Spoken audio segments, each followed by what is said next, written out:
Hey everybody, it's Pastor Keith. Welcome to my office. If you're just joining us, we've been in a message series over the last 4 weeks, Questions for God.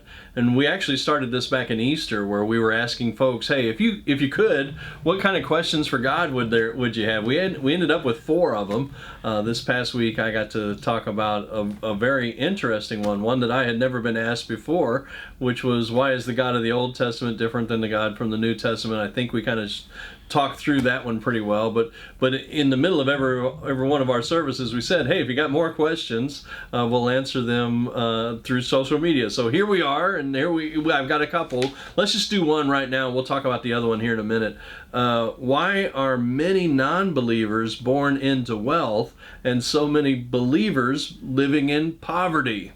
If I understand this question right, it has to do with, well, why is it then that somebody who loves God, serves God, is on God's good side, doesn't have the money that other people do? Why is that? And I'd refer you to a couple places. First, I'd ask you to go back to Mike's sermon on why does bad things happen to good people. It's a very similar answer to the question. You know, when we think, why did bad things happen, we think about accidents, we think about health, we think about things like that. This is more about poverty or riches and wealth. Remember, Jesus said, you're always going to have the poor among you. Like, Jesus was no stranger to the poor. In fact, Jesus was poor. And however, first thing I would point to is that Jesus's riches go way, way, way, way beyond human or earthly wealth. Has much more to do with a satisfied mind, a peace that passes understanding. And, you know, the Bible even talks about that the rich man walks the palace halls all night long and gets no sleep, but the poor man, the worker, lays his head down on the pillow and goes right off to sleep. And so what's he saying? He's saying, hey, money is not the thing that brings you happiness. Wealth usually comes with a lot of thorns on that rose and a lot of headaches that come along with it. And so the question is, well, why is one or the other? First thing I would say is, well, let's remember where God's priorities are. It has little to do with earthly wealth.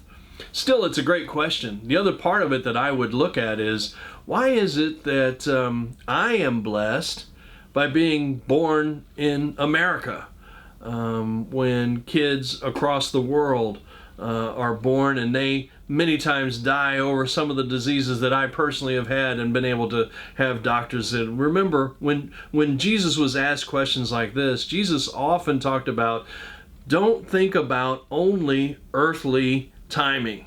Jesus would often talk about an eternal time. And so when we look for Jesus for healing, we believe that he could give us healing from any kind of disease that we might have today on earth.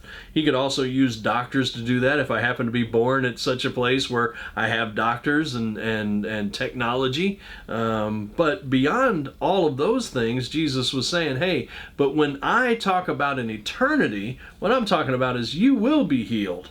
You will have wealth, riches untold. My Father has cattle on 1,000 hills. That when we think about life as just a doorway to the eternity that God has for us, if we get right with God today, then all of those things are, remember what Jesus said, seek first the kingdom of God, and then all of these other things, they'll be given to you as well. Hey, thanks for your question. Great question today, and I hope that helps.